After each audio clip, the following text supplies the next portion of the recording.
हरे कृष्णा। ज्येष्ठ मास की कृष्ण पक्ष की अमावस्या तिथि को रखा जाने वाला वट सावित्री व्रत हिंदू धर्म में सुहागिन महिलाओं के लिए अत्यंत पुण्यदायी और कल्याणकारी माना गया है। इस दिन महिलाएं अपने पति की लंबी आयु, उत्तम स्वास्थ्य और अखंड सौभाग्य की कामना से व्रत रखती है तथा वट वृक्ष, सत्यवान सावित्री और धर्मराज यम की पूजा करती है। धार्मिक मान्यता है कि सती सावित्री ने अपने पतिव्रत धर्म, तप और अटूट निष्ठा के बल पर स्वयं यमराज से अपने पति सत्यवान के प्राण वापस प्राप्त किए थे। तभी से ये व्रत अखंड सौभाग्य का प्रतीक माना जाता है। व्रत से कुछ दिन पहले महिलाएं एक लकड़ी की चौकी पर लाल वस्त्र बिछाकर शुद्ध मिट्टी से सावित्री, सत्यवान और भैंसे पे विराजमान यमराज की प्रतिमा स्थापित करती है। व्रत वाले दिन प्रातःकाल स्नान करके 16 श्रृंगार किया जाता है और पूजन सामग्री लेकर वट वृक्ष के नीचे जाकर विधि पूर्वक पूजा की जाती है। वट वृक्ष की परिक्रमा करते हुए महिलाएं कच्चा सूत या मोली बांधती है तथा सावित्री, सत्यवान की पवित्र कथा सुनती और सुनाती है।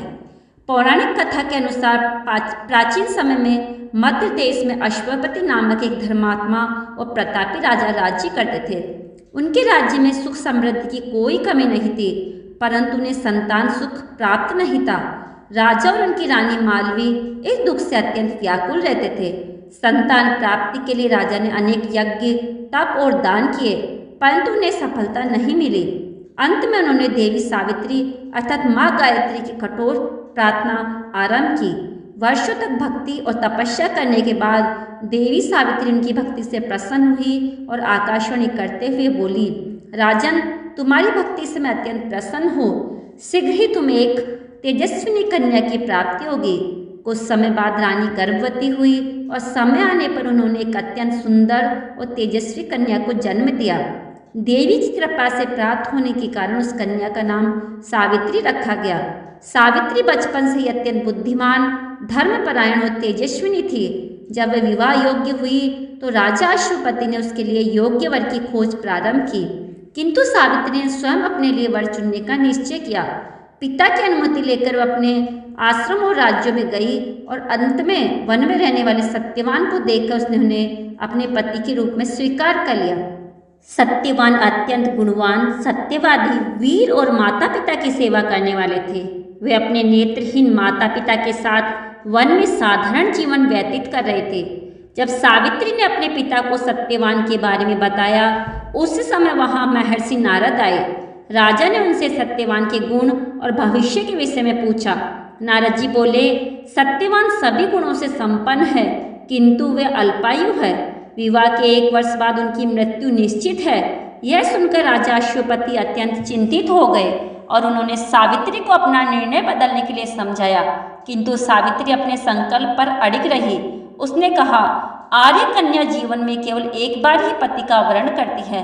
मैंने सत्यवान को अपने मन से पति रूप में स्वीकार कर लिया है, इसलिए अब मैं किसी अन्य को पति रूप में नहीं चुन सकती।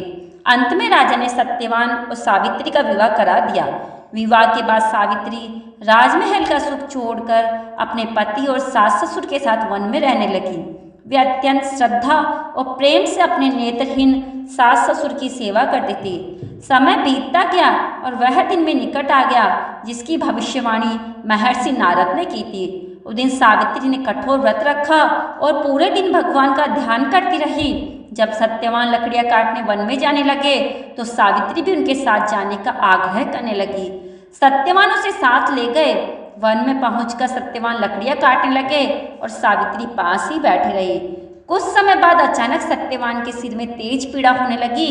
वे व्याकुल होकर बोले, सावित्री, मेरा सिर बहुत भारी हो रहा है। ऐसा लगता है जैसे आंखों के सामने अंधकार छा रहा हो। इतना कहकर वे सावित्री की गोद में सिर रखकर लेट गए। तभी सावित्री ने देखा कि एक दिव्य पुरुष वहां प्रकट हुए हैं। उनका शरीर श्याम वर्ण था। उन्होंने पीताम्बर धारण किया हुआ है और हाथ में पाश था। वे स्वयं धर्मराज यम थे। यमराज ने सत्यवान के शरीर से अंगूठों के आकार के सूक्ष्म प्राण को निकाला और दक्षिण दिशा की ओर चल पड़े। पतिव्रता सावित्री भी उनके पीछे पीछे चलने लगी। यमराज ने पीछे मुड़कर कहा, देवी अब लौट जाओ, तुम्हारे पति की आयु पूर्ण हो चुकी है। सावित्री ने विनम्रता से कहा, हे धर्मराज, जहाँ तक मेरे पति जाएंगे वहाँ तक मेरा जाना भी धर्म है। पत्नी का सबसे बड़ा धर्म अपने पति का साथ निभाना होता है। सावित्री की धर्मयुक्त वाणी सुनकर यमराज प्रसन्न हुए और बोले, मैं तुम्हारी भक्ति से प्रसन्न हूँ। सत्यवान के प्राणों को छोड़कर कोई भी वरदान मांग लो। सावित्री ने कहा, मेरे ससुर को नेत्र ज्योति प्राप्त हो जाए। यमराज ने तथास्तु कहा और आगे बढ़ गए, परंतु सावित्री फिर भी उनके पीछे चलती रही। कुछ दूर जाने पर यमराज ने फिर उसे समझाया, किंतु सावित्री धर्म और सत्संग की महिमा का वर्णन करती रही। उसकी बातों से प्रसन्न होकर यमराज ने उससे दूसरा वरदान मांगने को कहा। सावित्री ने कहा, मेरे ससुर को उनका खोया हुआ राज्य वापस मिल जाए। यमराज ने उन्हें यह वरदान भी दे दिया। इसके बाद भी सावित्री उनके पीछे चलती रही। तब यमराज ने तीसरा वरदान मांगने को कहा। सावित्री बोली, मेरे पिता राजा अश्वपति को 100 पुत्रों की प्राप्ति हो। यमराज ने यह वरदान भी दे दिया।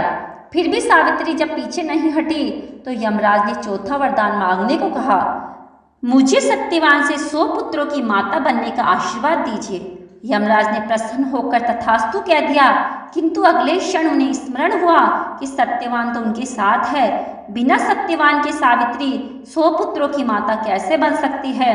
तब यमराज उसकी बुद्धिमता, पतिव्रता धर्म और अटूट निष्ठा से अत्यंत प्रसन्न हुए और बोले, हे सती सावित्री, मैं तुम्हारे पतिव्रत धर्म से अत्यंत संतुष्ट हूँ और मैं तुम्हारे पति सत्यवान को पुनर्जीवन प्रदान करता हूँ।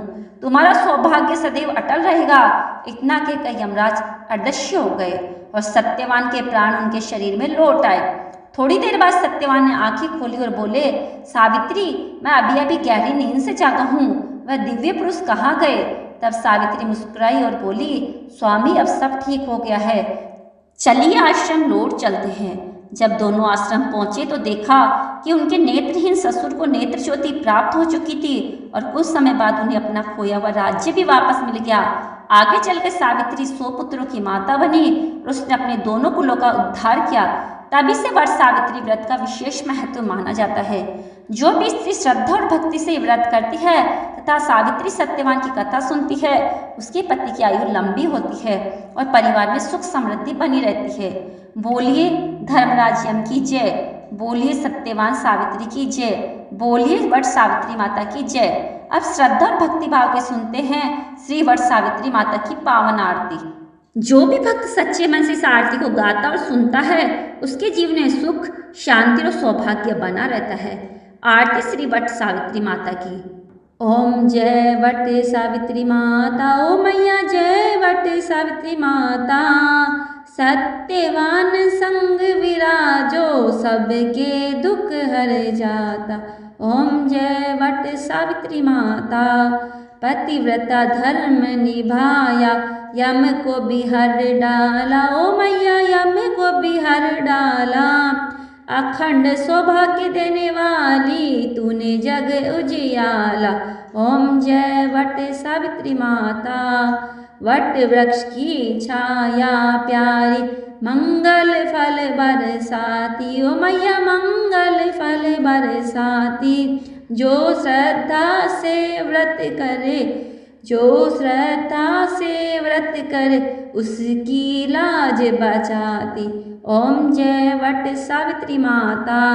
धूप दीप फल मेवा, श्रद्धा से जो लावे। ओ मैया श्रद्धा से जो लावे, मन वांछित फल पाकर सुख संपत्ति वह पावे।